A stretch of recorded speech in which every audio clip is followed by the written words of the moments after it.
Varsågod Steinunn. Tack. I will speak in English. My name is Steinunn and I would call myself a theatre maker, not actor, but performer surely. So I want to talk about one of my projects called, it's a web theatre called Room 408, Herbergi 408 in Icelandic. So I just want to tell you a bit about who we are and what we're doing, and then go particularly into one project, just to shed light on what we're all about. Room 408, personally I've been interested in new technology, or the web, and I remember the first time when I logged online with this, remember, ding, ding, ding, and suddenly you were inside. I remember already then somehow taking just the sound into what I was doing on stage, because I thought it was kind of entering a new dimension. And kind of also computer games doing all sorts of these things. So it's from when I started doing things, I somehow, always somehow found way this new dimension. And of course today we somehow live probably 50% of our existence online somehow. And obviously we need to somehow address this in the arts and performing arts. So I've been experimenting with this. Not only with the technology, but like I told before, it's kind of mind-blowing that we are already spending all this time there. So it's both as a place or a space, how it affects us, and how we function as a human being in this environment. First, in 2002, I started experimenting with kind of live streaming between different performance places. And in 2008, with a dramatist, Hrafnhildur Hagalín, we founded this room, a space where we wanted, initially, it was about radio drama. So we created this piece called Room 408, Herbergi 408. The connection is, here it is. And this first piece is a radio piece, but we wanted to have it on the web. Now we're slow. It's typically when you're working with technology, because this usually goes zoom. I did it before.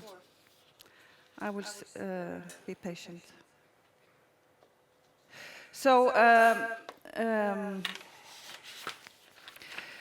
but placing a radio piece on the web is not, it's not very original. But what happened when we did it was all the possibilities that the web made. Because as an audience or as a consumer, we have a certain type of, let us say, behavior when we go on the web. This is extremely slow. Is it the 4G that is so slow? This is not normal. I know it's working, but it's okay. It's kind of.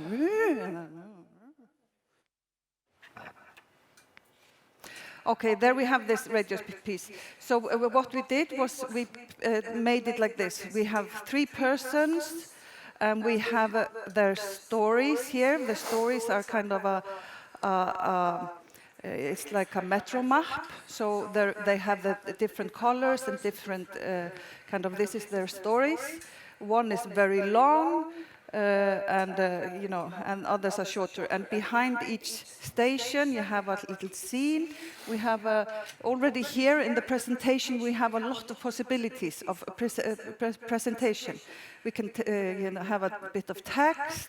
We can give an overview of the piece, and we can go in to the piece, and then from here we can experience the very slow. Okay. But we'll go back. And here you can go to the persons, and then you can know all about this person. We can hear what she says on her answering machine. I'm not happy with this connection. Can we do something? There's nothing to be done. I think it's even slower than before.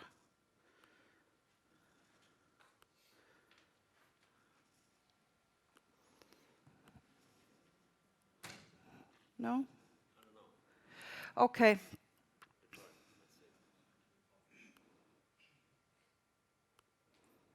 Okay, so you see, it kind of gives possibilities of entering entering the material from different sides, and even in this first piece we had this mapping, this overview, kind of going into the story and out of the story, going to some extra material, so you can surf around the piece somehow. Obviously, this was not live, but some parts of the performance of the piece was live. Actually, we had performances where we had live streaming between Helsinki and Reykjavik. There was this kind of a type that was an interrogation between two persons in different sides of the world, and also there was obviously this live broadcasting.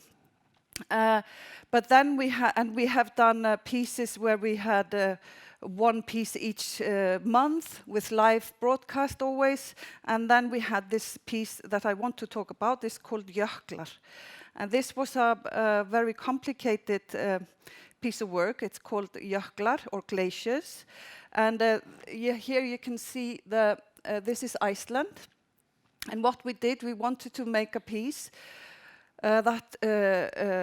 with 4 different performance spaces. You can see here. Oh, it's so irritating. It's not working. I'm going onto this Dansen again, because not even the it's nothing is behaving like it should. Yeah.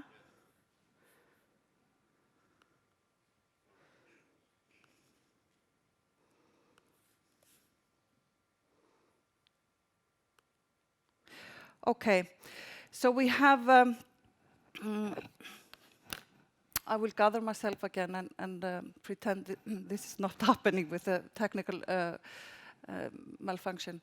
Okay, so this is, I'll tell you about the piece.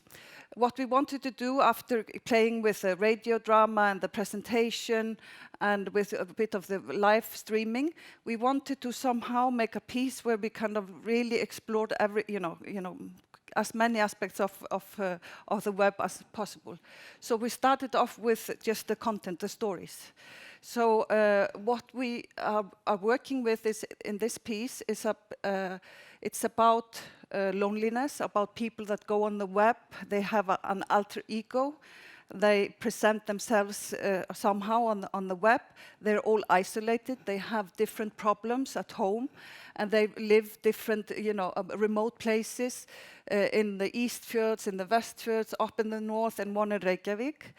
And they tell a story on the web. They have a profile. They somehow, like any of us, have an existence on the web. But in the real life, they're lonely, isolated, and somehow impotent. They're not fully functioning. And so we set up performance spaces in each of these places and had one actor there and a live audience on the spot. And what happened was that these persons, they met through the internet. So one is pretending being a therapist, and he offers help to some people with particular problems. And then they all kind of look to him, and they meet, And then we have a quite complex storytelling about, what happens to them, and kind of with these lies and these alter egos meeting, and then everything explodes, and their true identity is revealed, and they need to sacrifice themselves into the glaciers, and I will come to that later. But so we have a situation where we have a performer in a space, and it was in private spaces, so it was typically in homes, and you would have live audience. And then we would have the piece happening between the 4 places at the same time. So it was approximately 1 hour, 1 hour and a half or something, that the length of the piece. And it happened simultaneously. So the story would go with everyone involved, and they would be talking 2 or 2 together, all 4 of them. Sometimes they were alone, and you would, as an audience, enter a really private space and know this person's lies and everything. But then again, you would also meet the other persons through this one. And you see how they were lying, but you didn't know until the end. And what we did also was that we would broadcast all the 4 pieces together on one screen, and you could enter our site and see them live. So you would see them unfold, the stories unfold simultaneously, on one screen. So the storytelling, so we had to, when we were scripting it, we had to make sure that they wouldn't be competing, the 4 windows, yeah? So we would, and I will show you the script, how we made it just late, a bit later. I want to show you, and then afterwards, after the live events, we made this interactive version of it. So it's just a kind of, you can somehow enter the story now and see a bit how it worked. And we've somehow geographically placed it there, so you understand the scope. So here you have the different persons. You can scroll here over the stations or the spots and see the persons here. And we will go to Seyðisfjörður, to Lisa. She has agoraphobia. I can tell you, she is obese and can't have children. He is impotent. And this guy, he's the main person. Oh, I'm already there. He is in a wheelchair, but he pretends to be a marathon runner, really healthy type. And then what they do is they, of course, on the web, they're telling lies. So he would have a Facebook site with running blogs, and he's the therapist. He pretends to be a therapist, and he invites them all for some kind of therapy. What we don't know, what links all of them, is that they have actually sought help on the web from this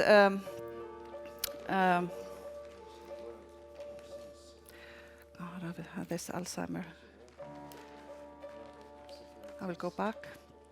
They all seeked help from a lady in Glacier World, and for their real problem. Yeah, for their real problem. So we had that, running.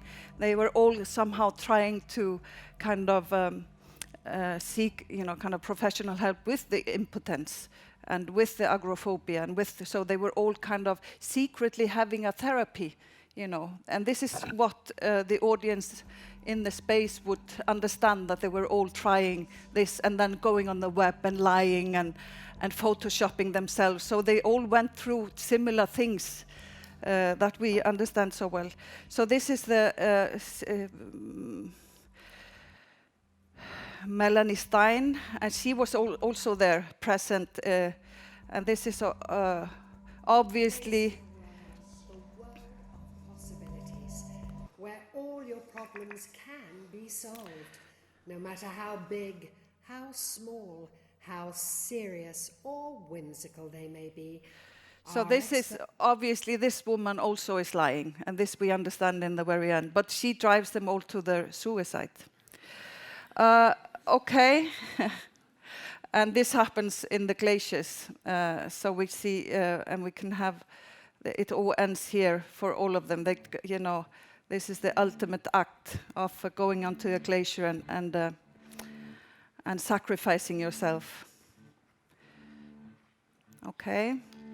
Now I'm kind of just running, being really chaotic in how I enter the piece. But this is also the thing. You can do it. You can, you know, I can dwell, you know, very short here and just get a feeling of it or a notion, and then it can be more specific and, you know, go in depth in something. But let's go back to Ófeigur. So we have. And also what we did, and this is because we also wanted it to be happening all at the same time, and that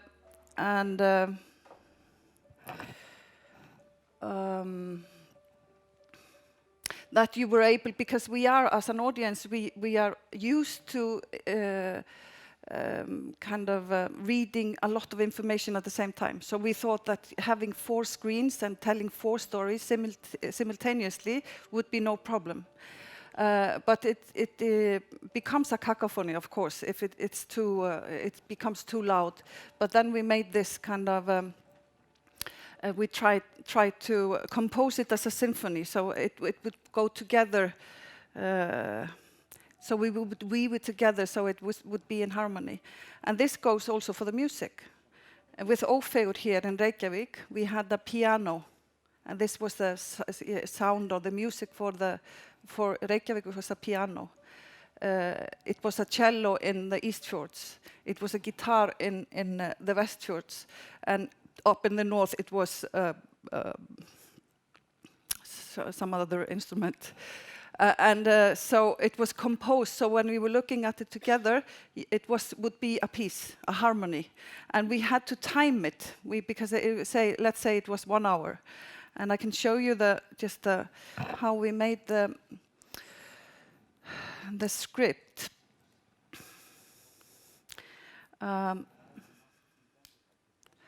This is the script for what we needed to do. Was somehow, you know, these and the story happens in 7 days. So we had each scene happening in 1 day. 1 day took approximately 10 minutes, and we had to somehow compose every minute for each piece and see if it would go together. So if they start with all getting this package from the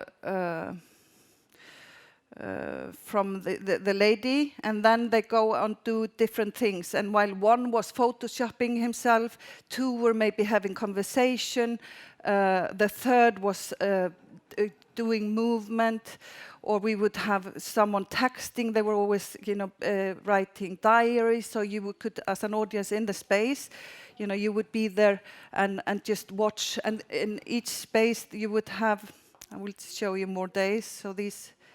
So you would have, so this one is writing a diary, and then Photoshop, singing. They all had some musical numbers. So we had to time, and I, as a director, was always on the stopwatch and trying to kind of synchronize. And we had spaces for each scene. We had somehow rooms where we could, you know, where we all started together at different places and started to act.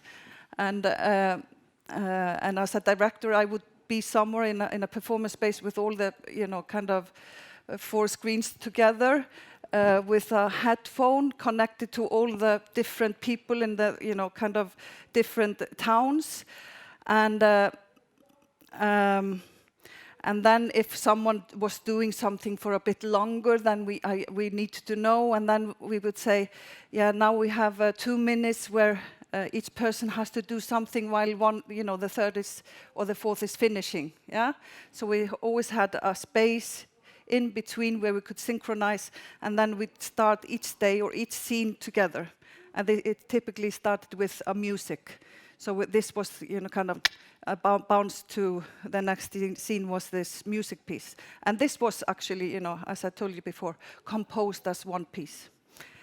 I want to show you, maybe it's quite easy to do that, because I feel that I'm a bit chaotic. I just want to show you I'll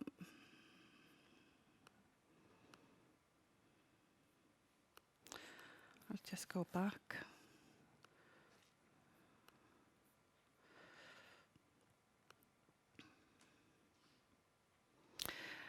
A little video, so you have and it's probably better than me.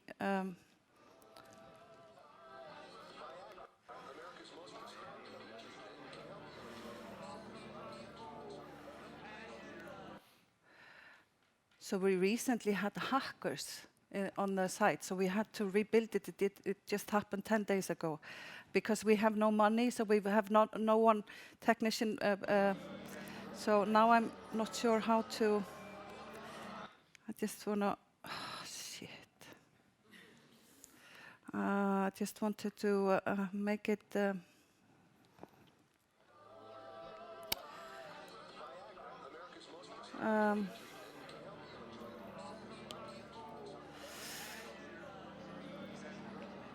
Is someone technician that can help me make it big?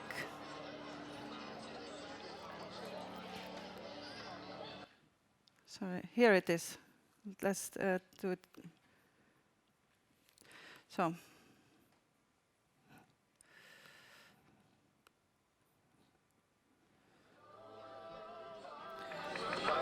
America's most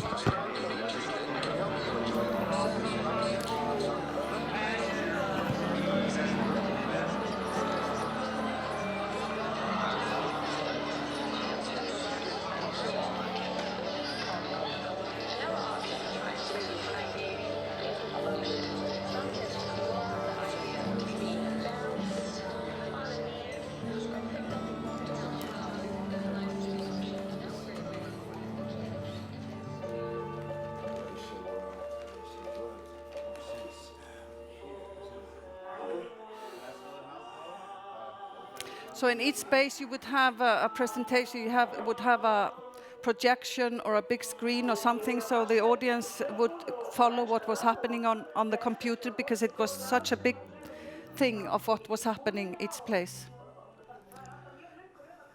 He used to be a ballet dancer, this person, so it was, all the stories were quite kind of dramatic and somehow heartbreaking. And he's impotent.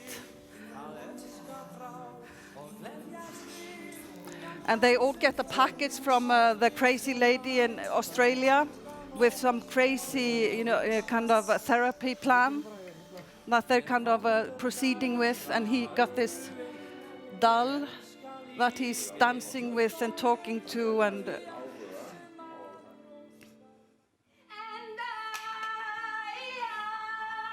she's obese.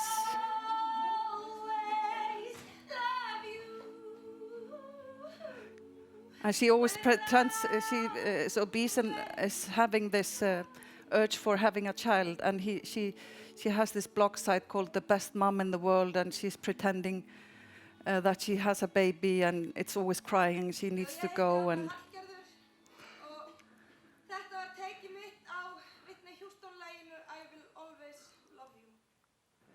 And they're posting all sorts of stuff, and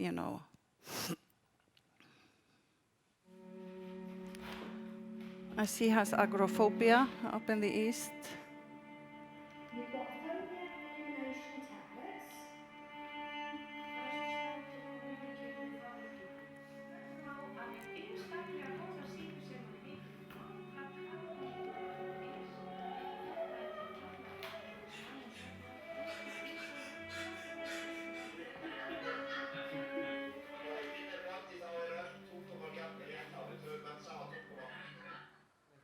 tala við hana. Það var einfalt mál að ganga bara eitthvað með brosa vöru út réttan spaða, kynna sig og spyrja hann til. And this what was when you entered the piece on the web. This is what you saw. And also we had a broadcast in a cinema, so you could go to a cinema and see all of them live. And this was how it was put up. So.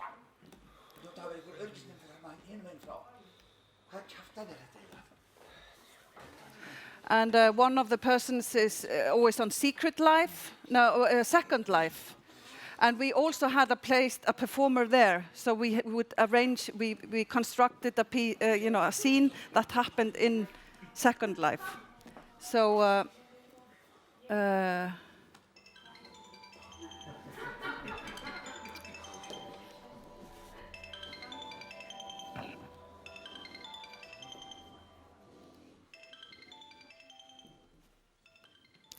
So this was somehow an overview of what this piece is about. And as you see, it's quite complex. I mean, it is quite complex.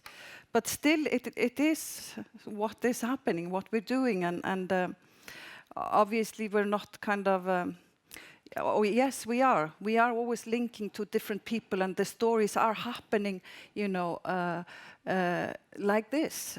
People fall in love, they hate each other, they kind of come, and all their somehow their darkest corners, or the urges and the hidden truths, they come out there on the web. And this is also, we're not only interested in, of course, in the technology, but somehow what this place, the internet and the cyberspace, what it does to us, to the human being, and this is why we're doing it.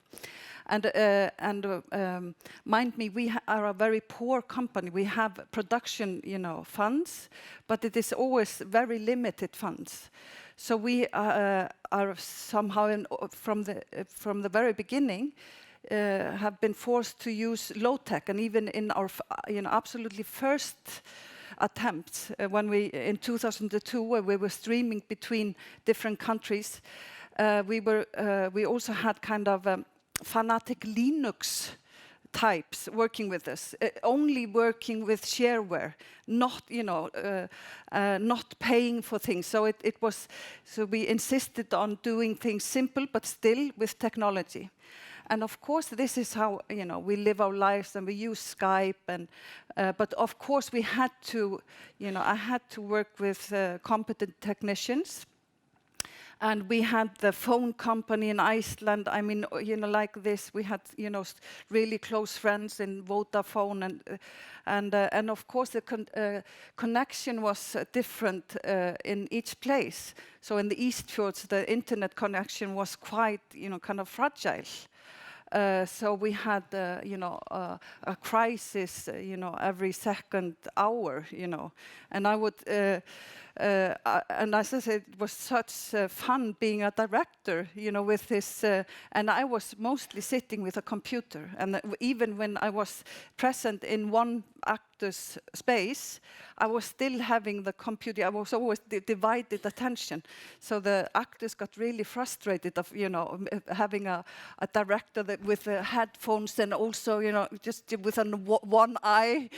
So a lot of so they had a lot of free space in what they were doing somehow. But it was great fun, and I would have liked to have fiber techniques, for example, for the connection, but we managed without there, and with the fragile connection different places in Iceland. I'm not sure if maybe.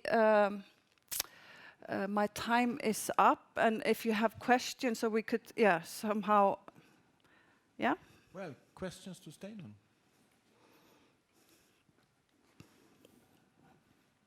Well, I have one. Yeah. How do you, when you're writing the story, are you in a group or? This story we wrote, we were two. The dramatist, Hrafnhildur Hagalín, she's a playwright. So we made the framework. So we make all the stories. obviously, because of the complexity, we had to have a strict control on how things unfolded. But for the text and there's so much in the storytelling that is not kind of dialogue, but the actions and obviously the actors had a lot to contribute to the character, because also it's based on these characters that they somehow explore and investigate their territory. And I want to show you, I didn't go, they all had blog. So you would have, this is the honest mother, she was heiðarlega mamman, the honest mother, and there she is posting. They all had kind of created a space, a place in on the web, so they had a real presence. So people out there would think that they were real. And they were doing this for the whole span when we were making it. They somehow had to live the lives of the persons on the web. So continue blogging and. But the actors. Yeah. Do they say no? That's not my type. I will play it like this, or? Yeah. They all the time, or? No, but they knew best who they were. Of course, we had the recipe for the character. We knew what their story was in details. But sometimes we had to be really strict and stick to what we're doing, because we were planting evidences everywhere. Because they had real, So we wanted to be coherent in that sense. Yeah. Okay.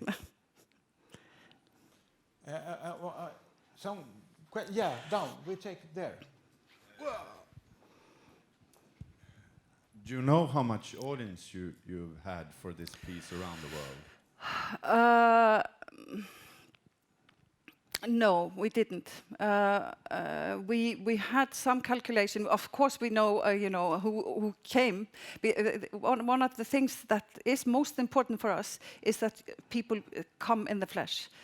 In a way, this is what is happening, of course, and all the other stuff is obviously somehow an addition. We're not moving into only, working with this every man with his computer going to the theater, but people are still ticking in, and this is in Icelandic, so we're not having kind of international audience. So people will come in and just surf a bit and look at what we're doing, and this is also okay. I mean, this is also just to have a flavor of a feeling of what kind of universe this is. So in performing arts, or we are quite demanding that we insist that people stay, come into the theater and they stay for the whole duration. In other art forms, of course, it's this like this in music also, but somehow. We are catering for surfers in a way. And I think it's okay, because these will be the audience that haven't, are not going to the theater. We're not, so they probably, when they come in and do a bit of surfing, they would maybe think, yeah, maybe I'll turn up next time. Mm? Is there anything from a technical point of view you would have done differently today, or something you couldn't do then that you could do now? So for the, I would, fiber techniques or ljósleiðari just for the internet connection would have been perfect, absolutely perfect for us.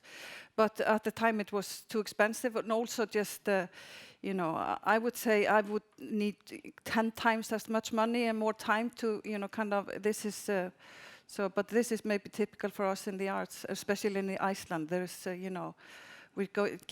having so little money to maintain this, and even for the theater, I have no money between projects to somehow maintain the website and technically, and I'm not a technical expert.